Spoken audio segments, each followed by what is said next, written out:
বন্ধুগণ, আমার ভিডিওর সামনে এই বাচ্চাটিকে দেখছেন। ও খুবই কিউট এবং অনেক সুন্দর একটি বাচ্চা। এটা হচ্ছে আমার পাশের রুমমেটের বাচ্চা। আজকে ওর মা আর আমি একই সাথে রান্না করছি। একটি চুলাতে আমি মাছ বসাইছি এবং অন্য চুলাতে ওর আম্মা মাছ বসাইছে।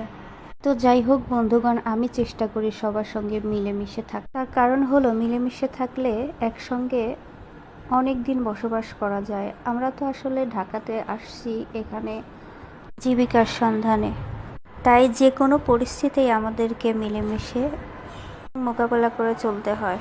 যাই হোক বন্ধুগণ, আজকে আমি রান্না করছি হলো পুঁটি কাপ মাছ, বেগুন, আলু আর পটল দিয়ে।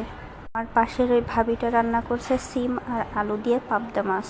এই যে দেখতে পাচ্ছেন হাত দিয়ে আমি মাখাইতেছি, এটা হলো পুল্লা, আমাদের পাবনার ভাষায় বলে পুল্লা। তো আমি লবণ দিয়ে এটা মাখিয়ে এটা পানি বের করে দিচ্ছি, কারণ